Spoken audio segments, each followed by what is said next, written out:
Welcome to today's Virtual Digital Economy seminar. We're nearing the end of this summer term already, and some are even restarting their lives offline. So it's great to see so many of you still returning to this event every week. I can say we've been discussing plans with the organizers for the future, and so we definitely plan to continue this in the fall. More news about this to come. But for today, let me briefly start with formalities. Christian Polkert at ETH Zurich will be the moderator and will introduce our next amazing speaker for today. If you have clarification questions, please send these to Christian in the chat window and he will unmute you so you can ask the question directly. And we will also use the same channel to collect questions for the Q&A after the talk. As always, we will record this session and make it available on YouTube. So if you do ask a question, you will be on the video. And so I'll hand over to Christian. Okay, hello also from my side. It's my great pleasure to introduce Anja Lambrecht, our speaker for today. She's a professor at London Business School.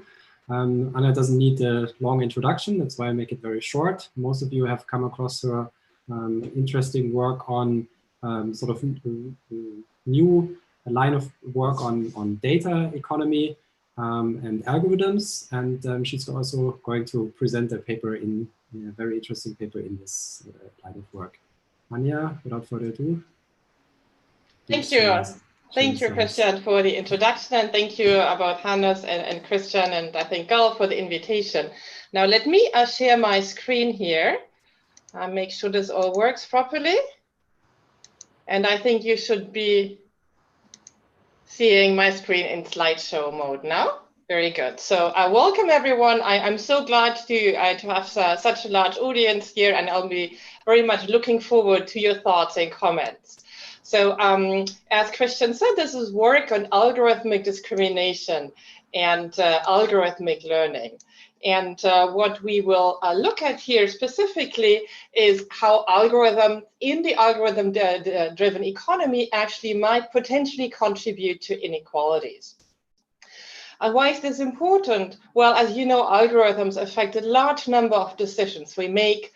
This might be starting with a choice of a life partner. If you start searching on an online dating portal, which has become incredibly more common, even more common during the last couple of months, it affects choices we make in terms of purchasing or clicks on perhaps search results. However, there is the disturbing possibility that algorithms might replicate or exacerbate social inequality and discriminate against minority groups. And I will give you a couple of examples where this has been documented in the past. So one example is a system in the US that evaluates the likelihood of previous criminals to reoffend.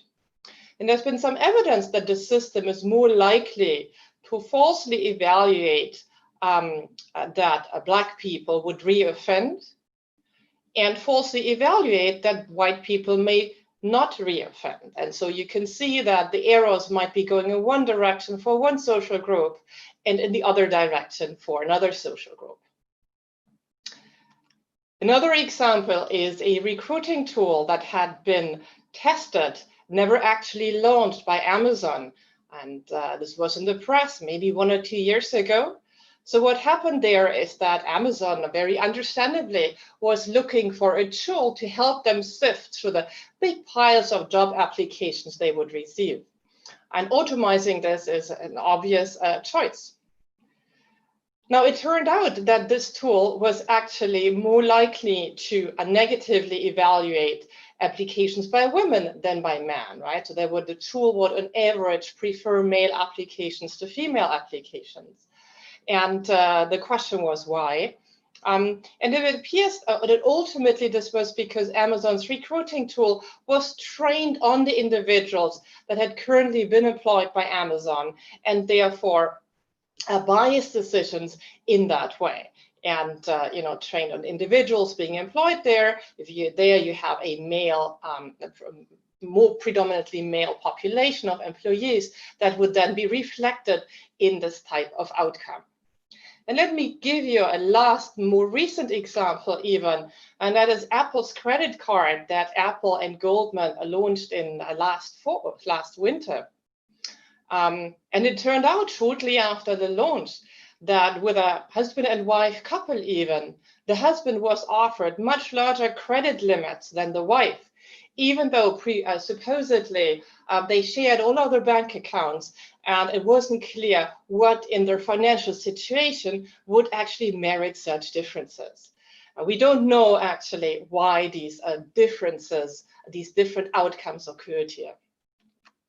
Now, what you can see from that is that, you know, at least in a reasonable amount of instances, the idea is that such uneven, unequal outcomes may occur because, you know, algorithms are trained based on data, but this data by itself may be uneven, right? They might have uneven results, uneven biases in that training data already, which might then be reflected in the outcome of the decisions that algorithms make. Another topic that had been discussed, which might possibly happen at times, that the algorithmic code directly leads to biased outcomes. There's hard-coded that particular segments of the population may be disadvantaged.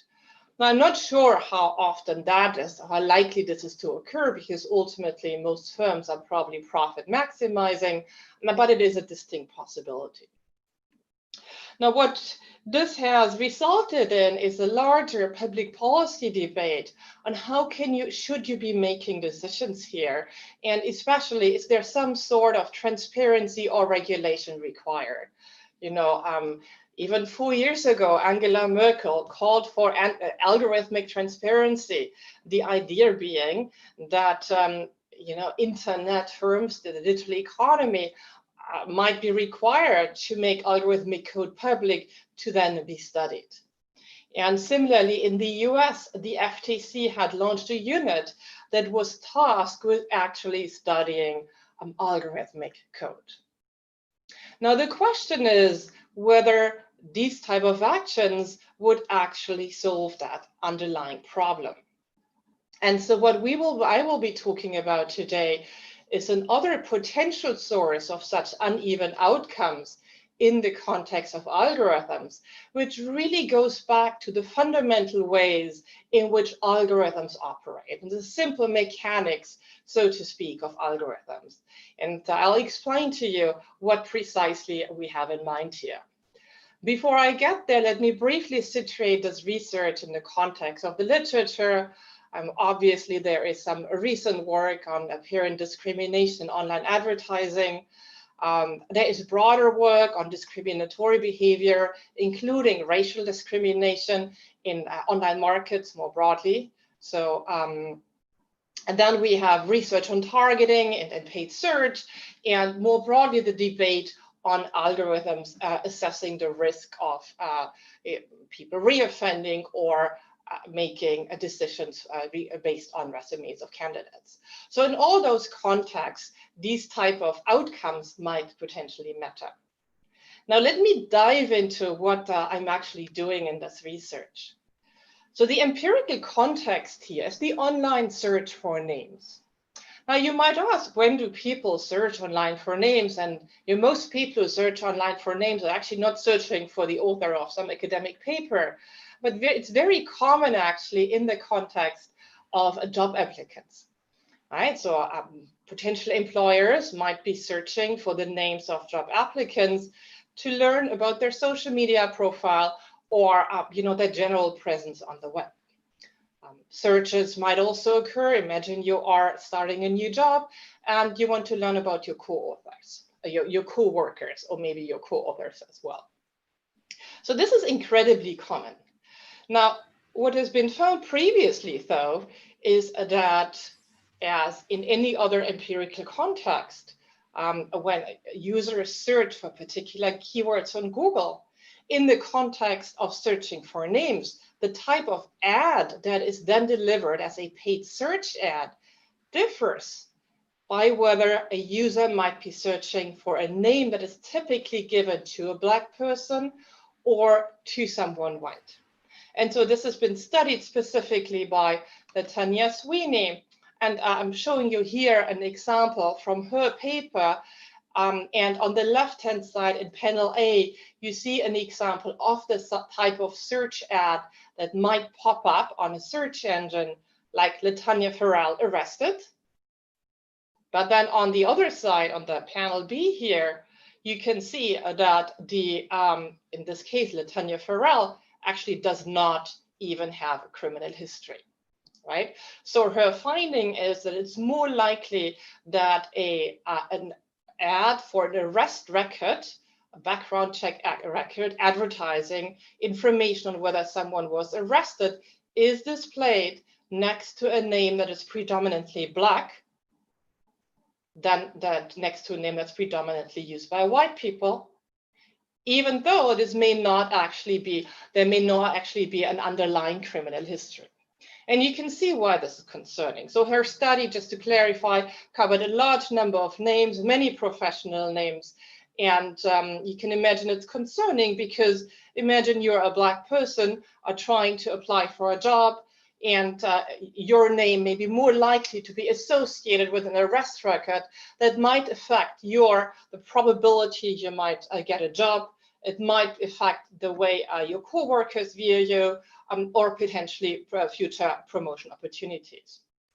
So I think this is a really important question. However, what's not, and here I'm just showing you the type of pattern that Tanya discovered, where you can see that a much larger number of Black name searches were associated with such an arrest record ad. Anja, may I interrupt for a second? Please. So we have a question. So Maya Adena wants to know whether the algorithms are still less biased than humans. Basically what the comparison is.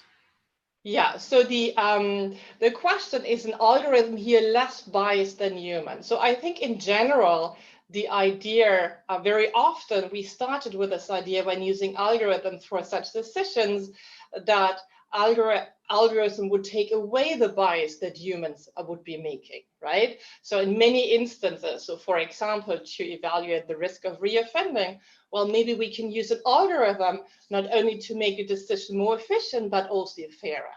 And so what we've seen in general, that the outcome of the decision may actually not necessarily be fairer, but there are also biases, right? So in that particular study I'm showing here, I'm not evaluating between, and I'll come to my research in a few minutes, I'm not evaluating between the a decision made by a human relative to a decision made by an algorithm, but I'm taking the overall view of comparing individuals or searches that are associated for white names and Black names and do find a difference.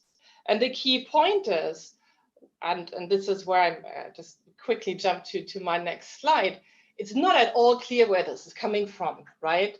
So is that a human suspicion somewhere in the background? It could be possible that a firm such as Instant Checkmate, that's launching these ads, is actually simply advertising for Black names. It could be possible that Google, as the search engine, as the platform, is having some policies or taking some decisions that leads to that outcome. It could be there's something in society that leads to that outcome, right? So at this point, it's not entirely clear what's going on. And the goal of this paper is actually to dive into this and try to understand what is driving this effect. Did that answer the question, Christian? I guess so, yes. Thank you. Okay, good. So let me go on.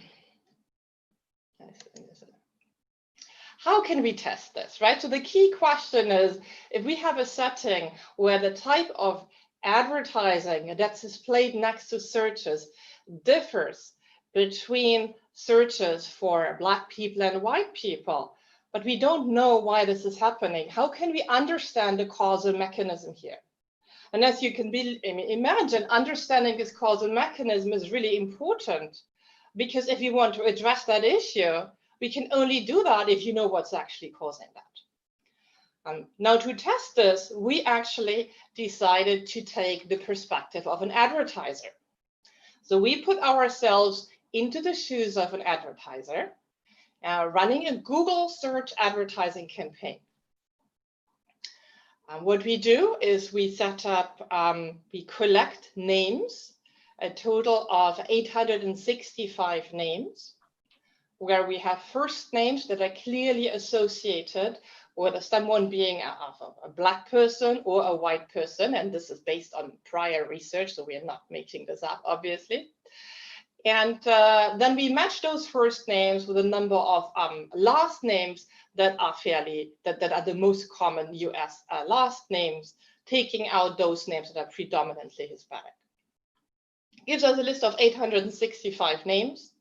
For each name, we set up a search advertising campaign. And that campaign targets, whenever the campaign essentially instructs Google to show ROI ad whenever somebody searches for that precise name. Right? So whenever somebody enters a name, say Emily Miller, our ad will enter a search auction and Google might be displaying that ad. And then we download this data after running this for 6 weeks. What we are advertising is not arrest records, of course. What we are advertising is, and you can see here the simple creative federal jobs. We are linking to a website by the US government, giving information on jobs in the US government. So obviously we do not want to advertise any content that might be detrimental to the individuals whose name is being searched. All campaigns link to the same landing page. We have the same creative across all campaigns. We do not differentiate in any way between different segments, Black or white or male or female. And when a user searches for that full name, as I said, the ad enters the auction. Now here are just some summary statistics. In the interest of time, I won't go through this in detail. Suffice to say that obviously about half of the names we are targeting are typically associated with being Black. And let me get to the data analysis, which is more interesting. So what you can see here is at the end of the 6-week period, we have a variable that's being reported by Google as the advertising platform, whether a particular campaign is judged as being eligible to be shown. Meaning, if a user searches for this name again, is our ad eligible to be shown? And what we find, and it is very consistent with the type of results that was reported by Sweeney, that the number of Black names, where number of Black name campaigns where our ad was eligible to be shown was significantly higher than the number of white name campaigns. Right? So again, we find a pattern where our ad, which luckily is not an arrest ad, is more likely to be shown after Black name searches than after white name searches. Now, there's another piece of information we use here. If we go back again to this data, Google also reports the total number of impressions that have accumulated over the 6-week period. And so here we find that for white names, a much larger number of impressions have accumulated than for Black name searches. Right? So our ad had in the past been shown more often in response to white name searches. Now, why this is the case? Well, one explanation could be that the number of searches for individual names, individual white names, exceeded those for individual Black names. Specifically, if you look at those that are judged to have a low search volume, this share is much higher for Black names than for white names. And what you can see here is data based on the past number of searches on Google, and so historic number of searches, a variable we collected separately, and the logarithm of the number of searches in total is just higher for white names. Now that I can have two reasons. One is that there are just more individual Black names. So individual Black more individual black names, sorry, more individual white, go back. So there can have two reasons. One is the white population is just larger, right? And therefore there are more searches for white names. And second, individual black names are just less frequent, right? So you might have more bunching of individuals on specific white names than on specific black names. And now I'm being clear. And if you look at this graph, this is exactly what you see, right? So the frequency of a name in the population is much higher for white names than for black names. So what do we have? Let's recap here. So what we have is that by the end of the campaign, a user searching for a black name was far more likely to be shown our ad than a user searching for a white name. And why would that be? Well, we can see that many of the white names were not, many of the campaigns targeting white name searches were not eligible to be shown. However, in the interim, throughout the campaign that's been running so far, white name searches had been significantly more frequent, and we've had more impressions towards white name searches in the interim. Now, this is kind of opposite results. It's a bit of a puzzle, and the question is, how can we solve this? To understand what's going on, we turn here to the role of the quality score. And the quality score is a variable that's being reported by Google or similar other advertising platforms. What does it do? It essentially predicts the likelihood that a user will click on an ad. And as you know, any search engine will always only display a limited number of ads. And whether or not a particular ad is shown depends on the price, so the bid that's being entered, as well as the quality score. Now, when a campaign's ad is judged to have a low quality score, then the ad may not be eligible to be shown. Now let's look at this in the data. What you can see here is simply, if we look at all our ads and those among them for which a quality score was reported and those where a quality score was not reported, the average number of impressions was obviously much higher, whereas quality score was reported. In many instances where a quality score was not reported, the average number of impressions was 0 or very close to 0. So what does this mean? Well, it suggests that an algorithm requires a minimum number of impressions to be able to learn about the quality.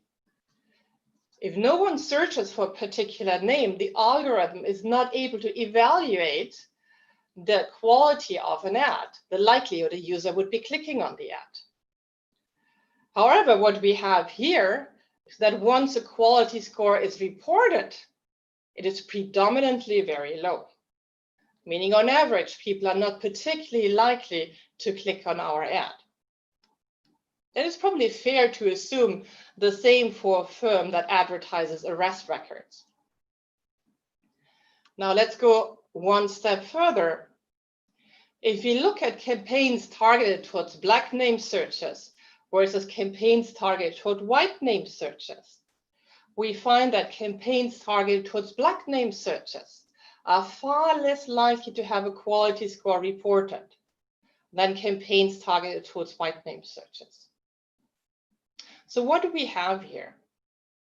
What we have essentially is that for any individual name, the probability of having had a search in the past is much lower if the name is a black name than if, so typically given to black people, than if the name is typically given to white people. Meaning that over time, during my 6 weeks of the campaign, there were a reasonably high number of searches for white names on average. Therefore, the algorithm was able to evaluate the quality of my campaign, and in many instances assigned a low quality score, meaning this ad was not eligible to be shown anymore. By contrast, the algorithm had no such opportunity to learn about the quality of Black names. And so what we observe here after those 6 weeks, and similar to the type of study that Sweeney did, is an outcome that's differential between Black name searches and white name searches. But at least in our context here, we had no intention of targeting in any different way. We had no intention to discriminate in any way between white name searches and Black name searches. But given that within this period, the speed of learning was different, given the different number of available data points, we still observe a differential outcome. Now let's take that data and see what we get in a regression framework, and more or less this confirms what I just walked you through. So the first column takes as a dependent variable whether or not at the end of the 6-week period, an ad was judged as being eligible to be shown. And what we can see is that, of course, on average, ads targeted towards Black name searches were more likely to be eligible to be shown. In column 2, we also control for the number of impressions we had in the past. And you can see that, the point estimate is slightly lower, but certainly not significantly so. In column 3, we then add the number of average searches, which is this measure based on historic searches on Google over the past year. And the important point here is that now we are losing the significance in the Black variable, right? So what we observe now, that it appears the difference in the likelihood of an ad being eligible is not primarily driven by race. It is driven by the past amount of search volume, the general amount of search volume we observe in that platform. And in column 4, we likewise control for the quality score, for whether the quality score is reported. And again, I can see that that variable continues, is also obviously significant. Why is that? Is it that impressions by itself doesn't matter? Of course, impressions is also influenced by other variables. It is influenced by the amount of bids from other parties. It is influenced by the bid we are actually making. But the key point is here, once we account for volume and general search volume here, we actually don't observe a racial difference anymore in our data, that is. Now you could ask, well, what about price? Could it be there is a price story and it depends on the general willingness to pay of other advertisers here? Now we also collected data on the estimated first page bid here. And in column 5, we control for the estimated first page bid. And it's to be expected that once the estimated first page bid for a particular name is higher, the probability that our ad is still eligible will be lower, right? Because the competition is stronger. However, it is important to note that the main effect we are observing, whether or not there is a difference by race, is not significant, is not affected by the estimated first page bid, in the sense that if we were only controlled for the estimated first page bid, we still have a significant racial difference, right? And so while initially we thought there could be a price story in there, that is actually not what is driving the patterns here mainly, right? That's not what's driving our outcome. This is about search volume. Now, let me go one step further. So we took our data from our campaign and matched that from the data in Latanya Sweeney's paper. So we essentially matched our data to her data based on first names. We don't have her last names. And very interestingly, if we look at those instances of our names where a quality score is not reported, those names actually have a higher probability of having public records ads displayed in Sweeney's data relative to those where this quality score is reported. And I think this is a very strong result in that we're actually looking at 2 different data sets, 2 different advertisers, probably somewhat different bidding strategies, and we still find patterns that are quite similar. Now, that doesn't mean, and I want to be very clear here, that the type of mechanism we are observing here, which is about an algorithm accumulating data at certain speeds or differential speeds, is the only mechanism that would lead to the outcome that Tanya Sweeney observes. So, I do want to emphasize, I cannot judge whether there are other strategies in maybe the bidding behavior of these public record firms that may contribute here. I cannot judge this. The key point, though, is even with a bidding strategy and a marketing strategy that has no intention of discriminating, we still end up finding uneven outcomes. Now, from the data we have, actually, before I continue, Christian, are there any other questions at the moment, or should I go on? So far, we don't have any questions. Okay, cool. So then let me go on. What we also have, and this is really interesting, we can get on Google data on competitive bidding behavior. So I'm showing you here a screenshot where we looked at Google, and for for each individual campaign that's being set up, the type of competitors and the names of competitors that were bidding for those names. You can see the type of information that is available, including impression share, position, overlap rate. And this is really fascinating data. So we collected this data for all these names we're advertising for. We then coded those advertisers to understand whether these advertisers were public record firms or other type of firms. And before I show you the results, let me give you 2 caveats. So in general, this data is being reported by Google only when the number of impressions reaches a certain minimum threshold. And therefore, here it excludes 113 campaigns that had been targeting Black name searches and 27 campaigns targeting white name searches, because those campaigns were those with low search volume, right? So we just need to keep this as a small caveat in mind. Nonetheless, I think what we find is really interesting. So what we find is, if we look at the number of competitors across all those auctions that are public record companies, we do find a higher number for Black name searches than white name searches, right? So again, we have a pattern that's consistent with what you would expect. We can also look at the share of impressions that across those searches went to public record companies. Right? That accounts for how often were those ads shown. And again, this was higher for Black name searches than for white name searches. And lastly, we look at overlap rates, right? So overlap rates with public record companies, meaning instances when both our ad was shown and the ad of a public record company. And again, we find that these overlap rates are higher for Black name searches than white name searches.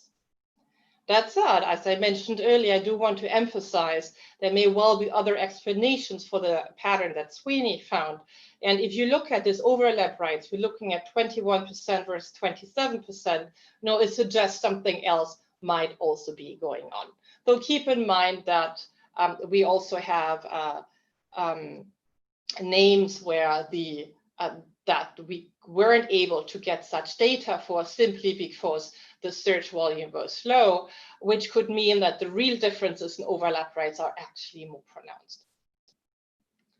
So to summarize here, what we found is that when you have an ad that targets groups of people, where one of them might be a majority group and another a minority group, what we find is that the likelihood that after a certain number of time, the ad is still being shown towards the minority group, it's larger than the likelihood of that ad being shown towards the majority group. And that is because the algorithm has learned to evaluate this ad over time. Now I have one quick replication. Kristen, are there any questions so far, or shall I move on? Actually, I had a question, but it seems like you're answering the question on this on the coming slides. So okay, so let me try and answer this, and then we'll see if I did answer it. Cool. So of course we ask, is this just specific to name searches, right? Or is that a phenomenon that holds more broadly? And so to understand that, we ran another advertising campaign where we targeted users searching for keywords discrimination and a religious affiliation. So that could be discrimination Catholic, discrimination Jewish, discrimination Muslim. I think we also had discrimination atheist, right? So really cover the broad spectrum. And you could ask, well, who would advertise for this? You know, we ran this campaign in the US, and in the US, you often have lawyers advertising for these type of keywords, right? So this is something that actually happens. It's less common in Europe, of course. And now, this slide shows you, gives you a little bit of an overview of how our ad looked like. We are basically, our ad essentially said employment discrimination, find out more, and then linked to a website that gave information on employment discrimination. Again, our ad was identical throughout all campaigns, and was not an ad that would be damaging to anyone searching or discriminatory in any way. As before, we targeted all the settings, and the parameters are the same across all type of religious affiliations. The one difference is here we are using a broad search in Google instead of specific search, because meaning we are targeting searches or individuals that search both discrimination Catholic or discrimination Muslim, and when are Muslims discriminated at work. So this was one term that was close to an example we actually had in our data. Here are the results. What we find here is that after running these campaigns for just one day, you can see here that discrimination Jewish and discrimination Muslim had a much larger number of impressions than other examples here, other search terms, and they were both assigned a low quality score and not considered anymore of being eligible to be shown. And so I think what we can see here confirms the type of patterns we had before. Once an algorithm accumulates information, it actually starts, the click rate is relatively low, so it learns about the low quality. It assigns a quality score, again, that is low here, and therefore disqualifies the ad from being shown when such a search occurs in the future. As you've probably seen, in all other instances, the number of impressions is low, except for discrimination Christian, that seems to have, where we had a relatively higher number of impressions, somewhat higher clicks, but that also seems to be a more common search term. As you can see, the impression share still was lower here, right? So we find a pattern that is very much in line with what we expected. Kristen, did that answer your question? I think so, yes. I was hoping that you had some replication in a different context, and I guess that's it. Okay, well, I'm glad. That's wonderful. Great news.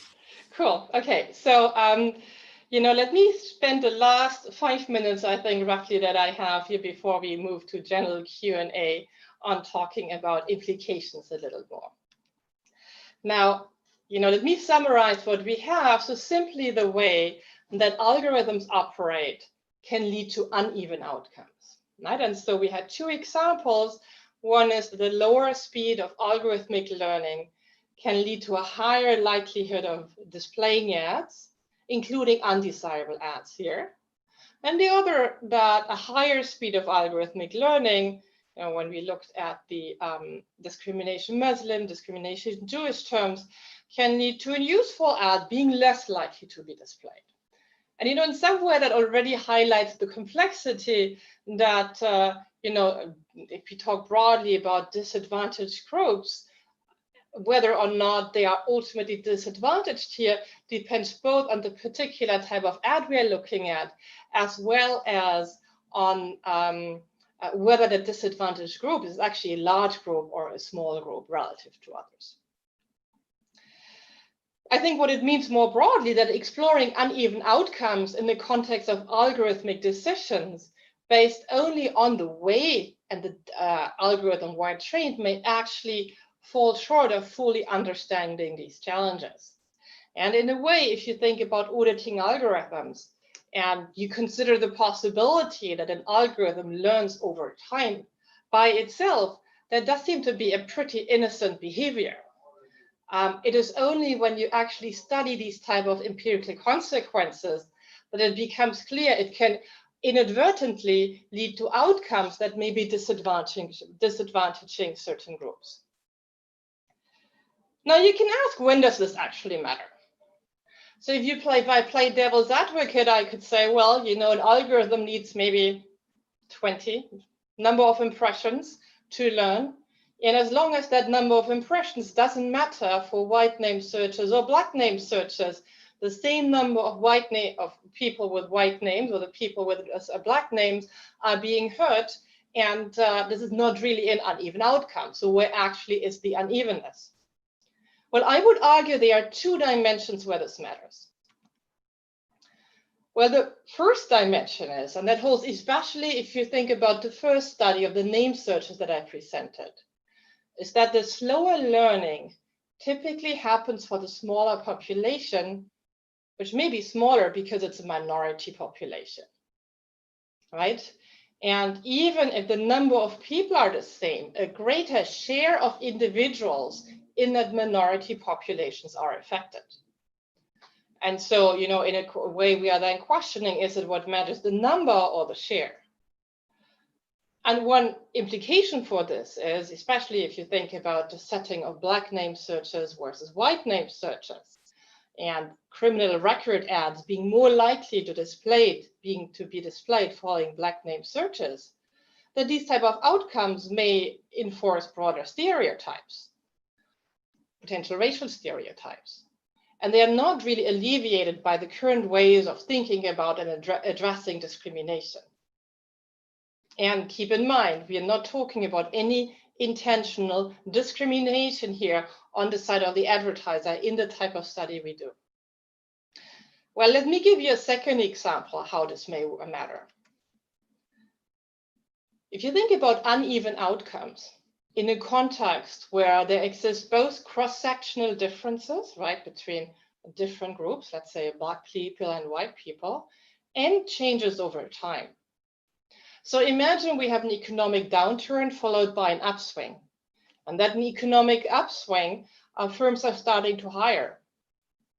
While black people may then be disadvantaged if an algorithm had previously learned not to display an ad next to white names, but had not learned that for black names. Right? And so one implication for that could be that parts of the population, the black population, may be less able to benefit from such an economic upswing.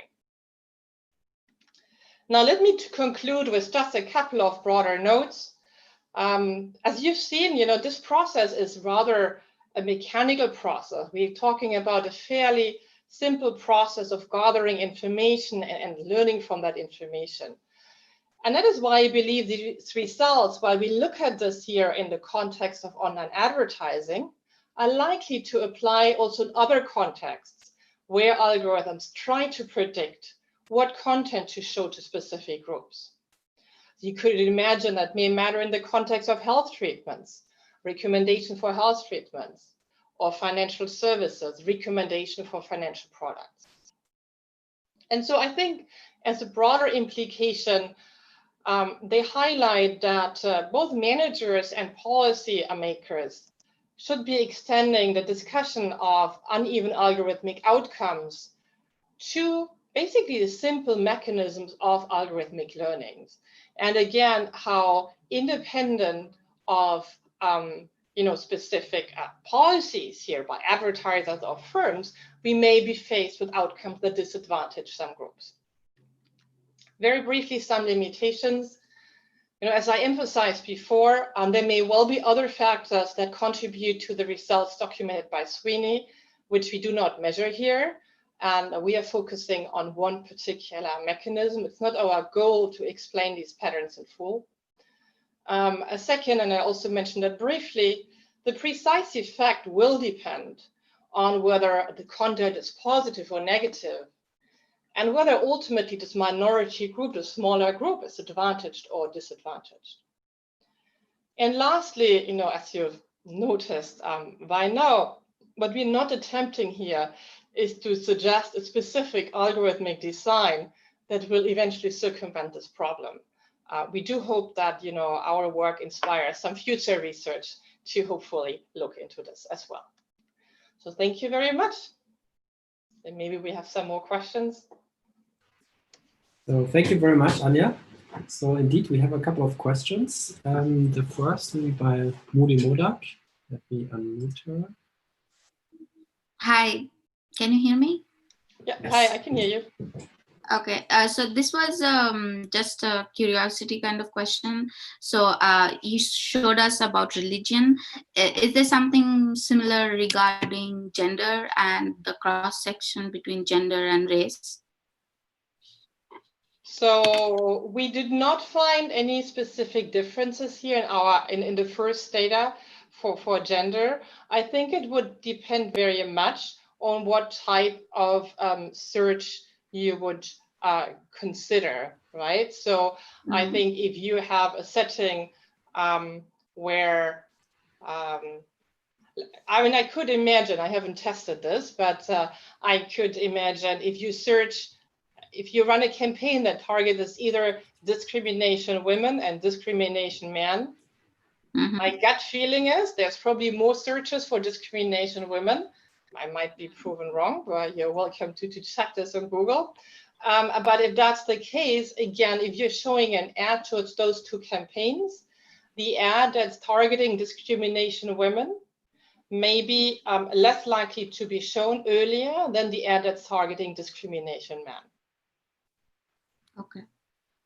Thank you. Thank you. All right, so next up is Manmohan Aseri. Let me see if I can unmute him. Hi, can you hear me?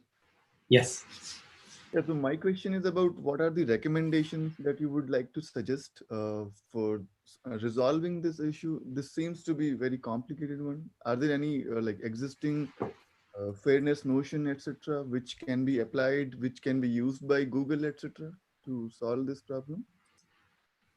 Yeah, Marwan, I think so. I agree on your point. This is, in some ways, this is fairly basic, and therefore addressing this is not obvious, right? It is potentially complicated to address, because what we're talking about here is not some way of algorithm that somewhere has a feature that would disadvantage particular groups, but it really goes down to the core of algorithmic learning. Pardon me? Oh, sorry. And so I think that there is actually a risk, right? If you so first of all, there are many benefits from algorithms learning about consumer preferences, about the quality of products, about the quality of ads. So just getting rid of any type of algorithmic learning would probably be quite detrimental. And so I think it's important to think more carefully about how these problems can be circumvented. And I see our job here as, pointing this out.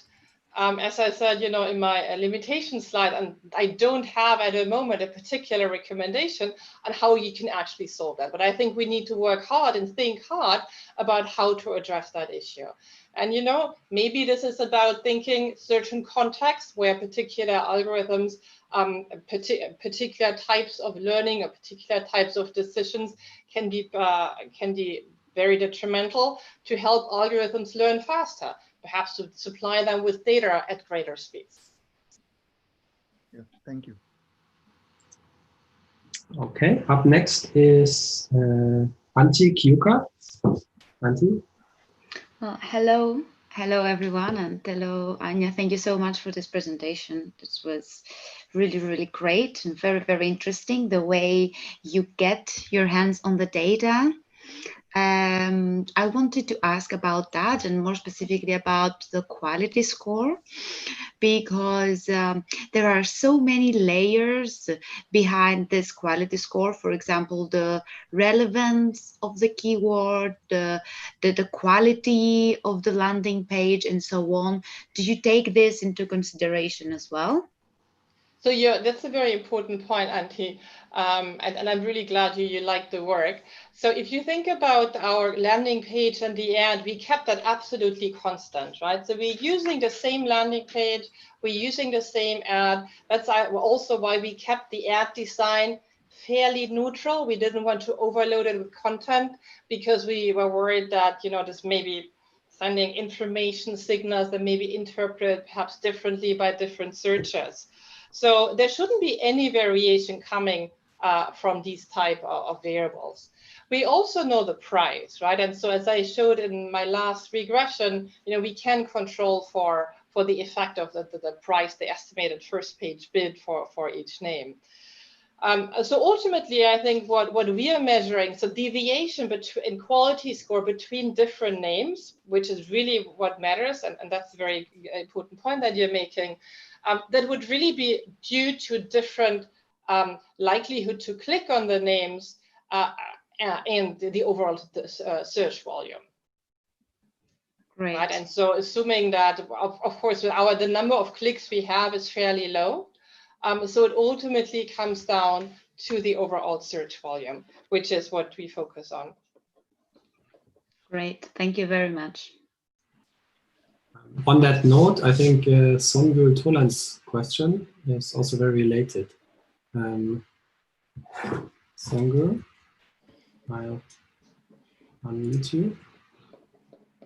Okay, hi Anja, thank you very much for your presentation. Yeah, so my question is, so when you have slow learning, or basically any kind of learning, it will automatically make the algorithm kind of prejudiced, especially if you say that you initially you want to target the ad at randomly, not trying to discriminate whatsoever, but the process of learning, the features that you collect will automatically have some features correlated with the group that you actually not want to discriminate against. So isn't the solution maybe to abandon learning altogether, because it's really hard to circumvent, that these correlations will start, happening once you actually allow for learning whatsoever? Yeah, I understand where you're coming from. I think the reason that I'm hesitant to suggesting, to, kind of rule out algorithmic learning is I think there are lots of benefits of algorithmic learning, right? So, and I think it's very dangerous to then end up with unintended consequences that may, on average, hurt consumers, that may perhaps improve here and create a greater equity here. Equality, but that may on average hurt consumers. I mean, consider, very simple context of algorithmic learning, where the Google or any other platform search results may improve when, the platform learns about consumers' likelihood on clicking on certain results, and therefore creates a lot of value actually for consumers. And so I think if we would strip out this type of learning process from the digital economy, on average, that would probably be detrimental for consumers.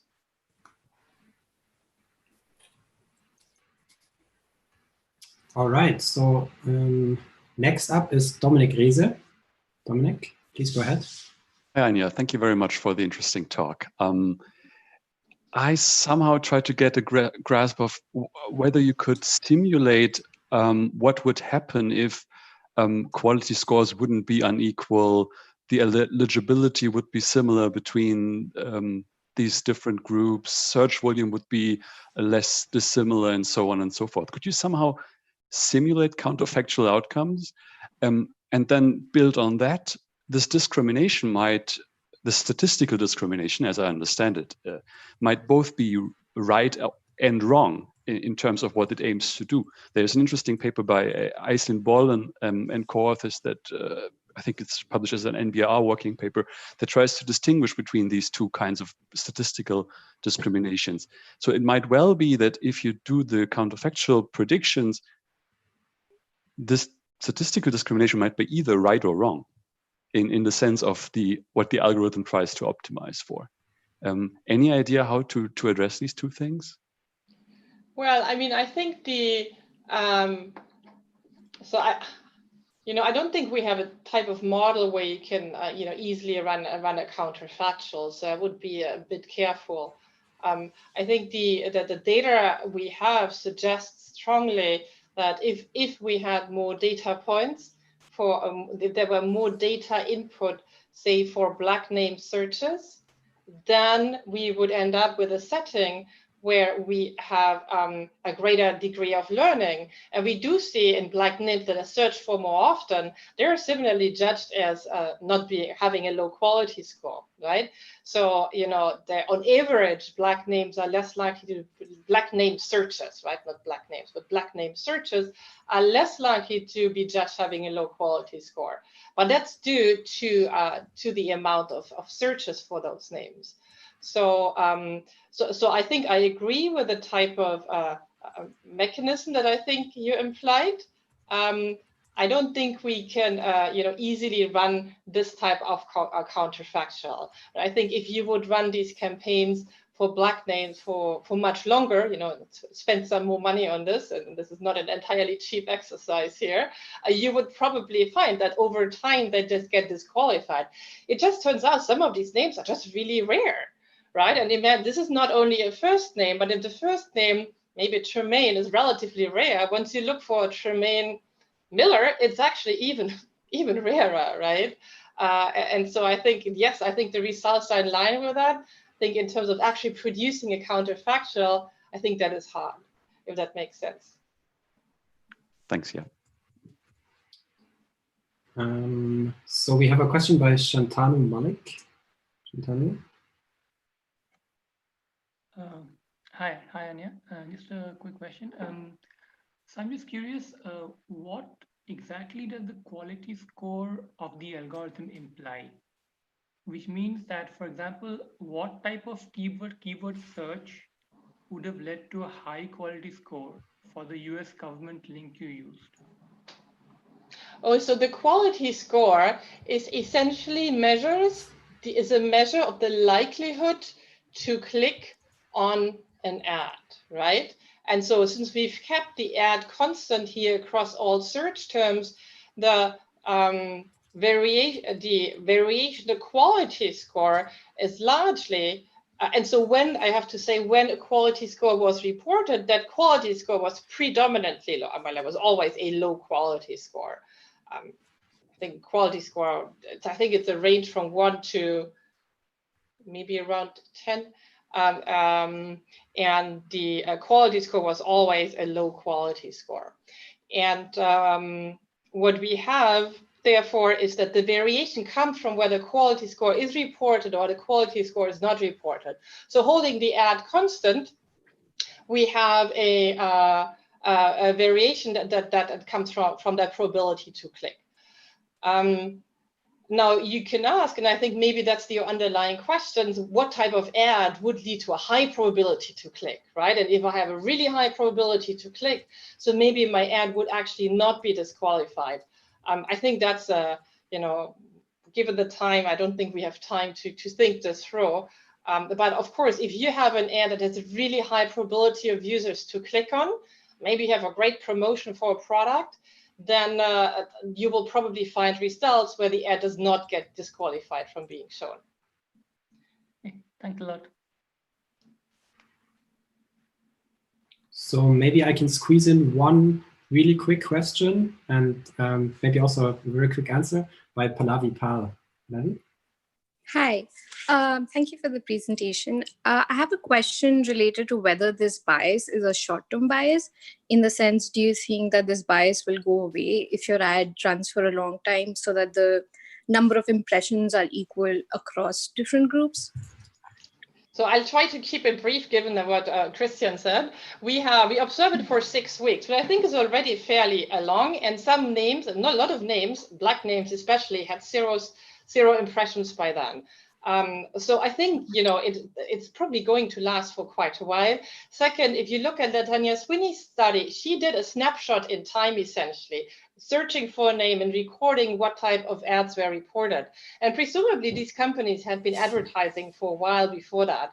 So in the sense, to the extent that their results come from a different mechanism at ours, I think to suggest these type of you know, uneven outcomes may actually continue for quite a long time. Okay. Was that quick enough? Yeah. Perfect, Anja. Thank you so much for this super interesting paper. We have one more announcement to make. Hannes, do you want to jump in? Yeah, thanks a lot, Anja. That was a very interesting talk. I didn't get to raise my question, but I put it in the chat, so you can read it afterwards. I just want to announce next week's speaker will be Lin Wu of Wharton School at UPenn, and she will talk about the robot revolution and its consequences for firms and organizations. And I also want to announce an extra event next Friday, which will be the BCCP conference on artificial intelligence for policymaking. So very related to what Anja presented today, but more of a public administration perspective.